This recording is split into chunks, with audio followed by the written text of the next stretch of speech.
A graça e a paz do Senhor Jesus, eu sou a Lúcia Almeida, estamos aqui no canal Ciclo de Fé. Hoje estamos trazendo um assunto bastante polêmico, porém para nós cristãos é preciso ser estudado e é preciso ser entendido.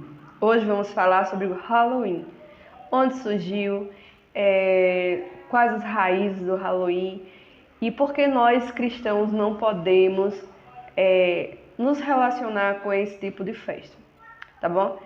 Então, vamos entender um pouco, vamos estudar um pouco e vamos compartilhar também esse vídeo. Vamos deixar o seu like, que é muito importante para o canal. E sem mais delongas, vamos ao assunto. Bom, Halloween, muito conhecido como o Dia das Bruxas, e muito conhecido como o Dia dos Mortos. Por quê? De onde surgiu? Quais as raízes desse nome, né? Então, a origem do nome. Uns chamam Halloween Dia das Bruxas, outros chamam de Dia dos Mortos.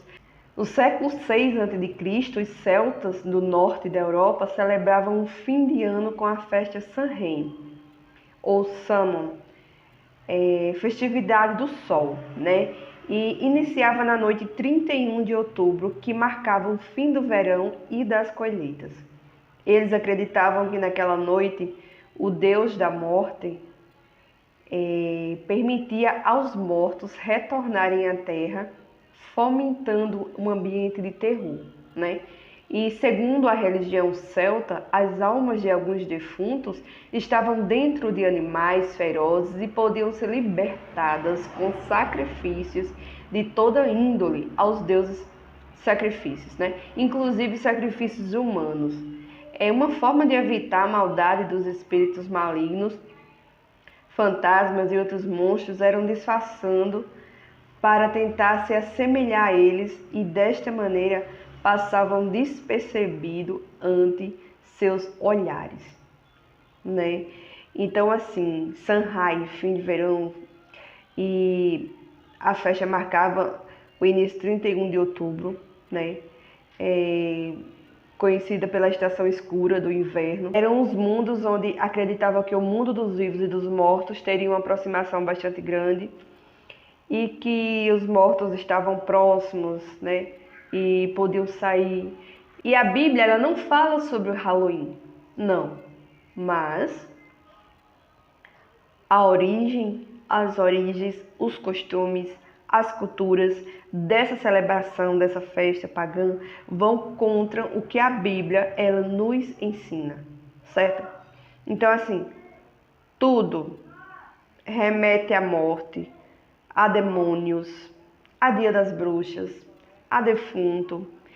E alguns não veem problema em comemorar o Halloween e vê somente como uma diversão. E eu pergunto para você que está ouvindo esse vídeo, você também vê o Halloween apenas como uma diversão? Nós que somos já cristãos e que temos conhecimento, sabemos que não. Mas e as nossas crianças, né? Onde estudam, tem as festinhas de Halloween, tem aquela coisa de doces ou travessuras, vestem, algumas mães vestem os filhos de zumbi e faz tudo aquela maquiagem, sangue descendo em boca, corte no corpo, todo aquele cenário bem tenso, né? E aí passa para o filho uma imagem assim de diversão do que eu não entendo, né? Eu não entendo. Mas temos as nossas convicções cristãs. Por que não podemos comemorar o Halloween? Vamos falar um pouco para a gente entender. Tem falsas crenças, baseia-se em mortos espíritos malignos. A igreja cristã, ela estabeleceu uma nova celebração nesta data, que é a católica, né? Que é o Dia de Todos os Santos, em inglês. O Dia de Todos os Santos era conhecido como All Hallows. Deixar o nomezinho aqui para ver.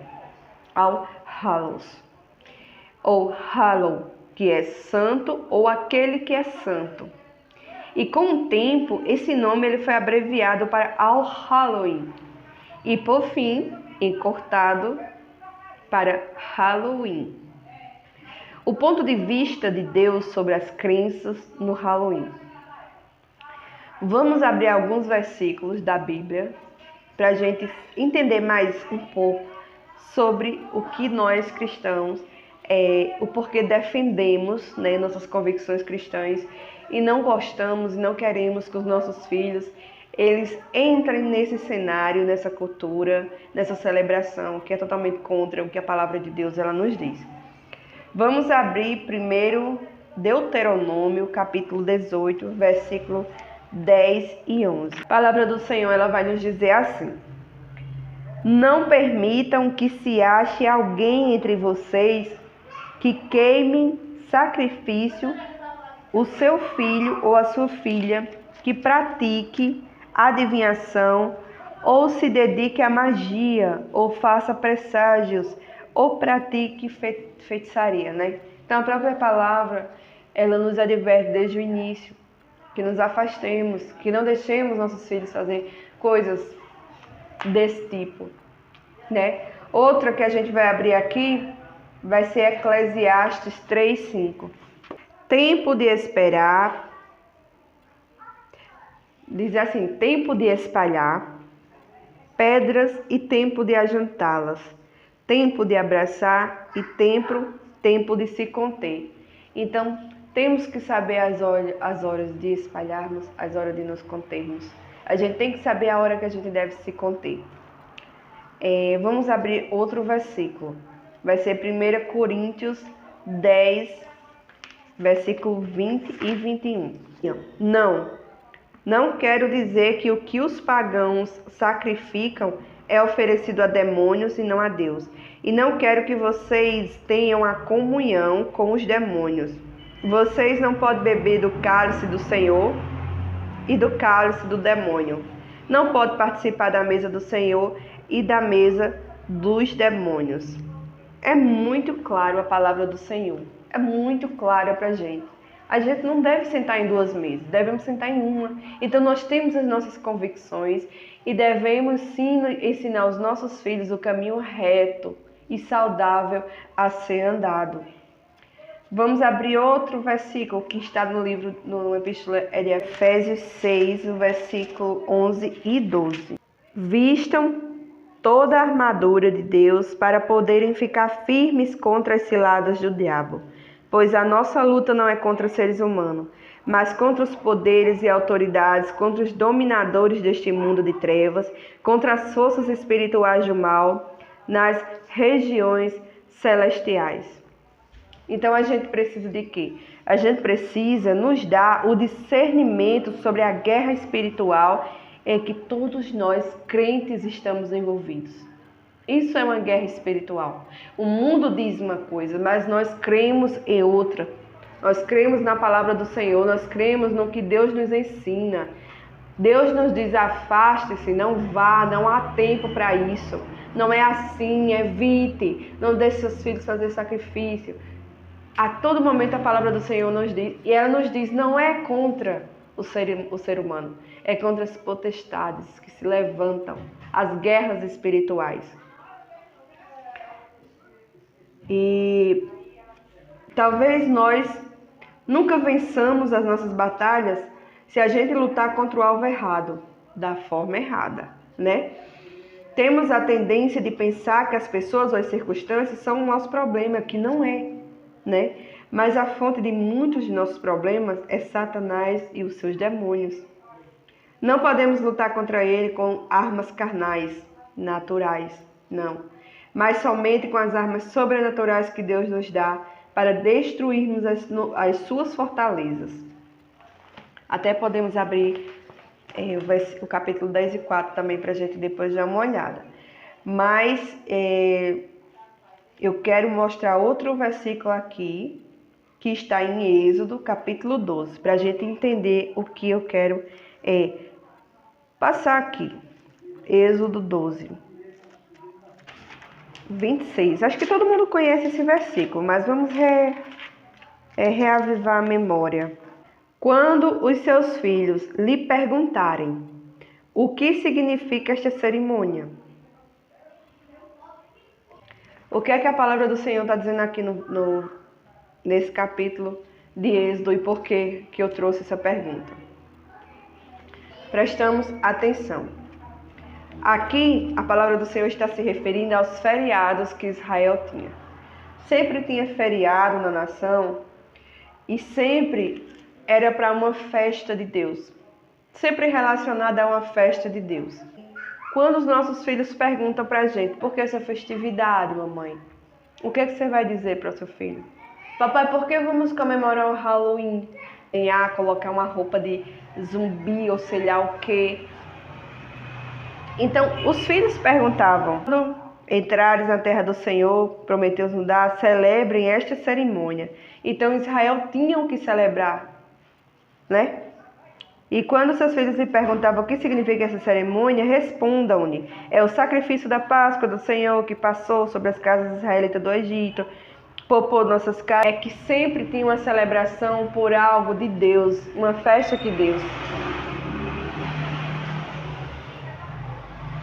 E não festas pagãs. Então, o ponto de vista de Deus sobre as crenças do Halloween é todos esses versículos que a gente acabou de ver agora.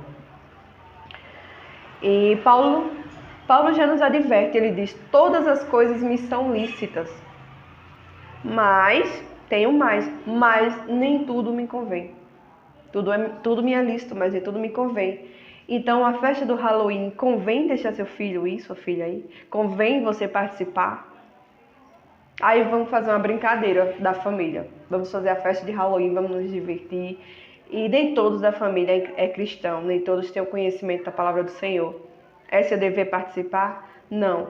É seu dever não participar. É seu dever passar a palavra do Senhor e dizer qual é a verdadeira nascente do Halloween, qual o propósito que foi feito, né? Ele tem muita força nos Estados Unidos, onde fala sobre vestir as suas crianças, deixar elas sair na vizinhança, onde pergunta doces ou travessuras. E, gente, a gente tem que nos conscientizar, nos ter discernimento e saber o que a gente está deixando nossos filhos fazer ou não. Então, todas as coisas não são lícitas, mas nem tudo nos convém. E a convivência e a nossa cultura cristã é totalmente diferente do que essa festa pagã ela nos traz, né? E não devemos nos contaminar com essa cultura. Não devemos. Temos nossas convicções, temos nossa identidade cristã e não é convincente deixarmos ser enganados por tal festa. Olha só, no dia 31 de outubro de 1517, Lutero fixou as suas 95 teses em Wittenberg. E esse ato, ele representa um Ocidente livre, um Ocidente próspero, representam a reforma protestante, certo? E depois que Lutero, foi condenado, ele seguiu para a dieta de Worms, reunião organizada pelo imperador Carlos V. E lá, Lutero, ele foi intimado a se retratar. Lutero tinha recebido um salvo-conduto para fazer a viagem, mas os seus amigos que já lhe advertiram que John Hus também tinha recebido um salvo-conduto e foi morto pela Igreja Católica na fogueira, Lutero disse uma coisa, Lutero retrucou dizendo, mesmo que todos os tijolos de todos os telhados virasse demônio, né? Então, diante do homem, naquele momento poderoso, uns homens acostumados a mandar para a fogueira todos aqueles que fossem contra o que eles diziam, o que eles falavam, esse monge agostiniano, munido apenas da sua fé nas Escrituras e sua confiança em Deus, ele bradou um texto muito interessante. Olha só. Ele disse, a menos que seja convencido pelo testemunho das Escrituras ou por uma razão clara, sou limitado pelas Escrituras que citei e por minha consciência cativa a palavra de Deus, não posso me retratar de nada. Se não fosse pela reforma protestante, se não fosse por Lutero naquele momento, nós estaríamos acendendo vela para defunto. Nós estaríamos rezando missa em latim. Nós estaríamos pagando indulgências pela nossa salvação e se ajoelhando na frente de estátuas de gesso. Então, assim, Deus usou seu servo Moisés para liderar aquele povo que estava sendo escravo no Egito e tirar eles de lá. Assim, Deus também usou Lutero. Usou seu servo Lutero para libertar a escravidão católica. Para que hoje a gente pudesse abrir nossos lábios, nossa boca e falar a palavra do Senhor. Então, assim, quer comemorar alguma coisa no dia 31 de outubro? Vista seus filhos de monges, coloque eles na porta a porta da vizinhança e perguntem: indulgência ou salvação? Perguntem: quer, pela graça, Cristo ou homens pecadores, como nosso mediador, a Bíblia que foi atestada por Cristo como palavra de Deus, ou concílios que se contradizem? Nós temos o que comemorar no dia 31 de outubro. E não é o dia dos mortos. É o dia dos heróis. Nós sabemos nossa origem, nós sabemos nossa identidade. Nós somos descendentes de homens dispostos a morrer pela fé. Saber que um mais Deus é a maioria. Então é sobre isso que falamos, é sobre isso que pregamos. Temos nossa identidade, temos nossa convicção. Então festa de Halloween, festa pagã não. Temos celebração para fazer. Então seja cristão, exerça sua identidade, saiba falar a palavra do Senhor quando preciso for. Seja uma mulher guerreira, mãe do seu filho, seja um pai guerreiro, pai dos seus filhos, mas saiba onde colocar o seu filho. Saiba qual festa você vai deixar seu filho ir. Halloween, não.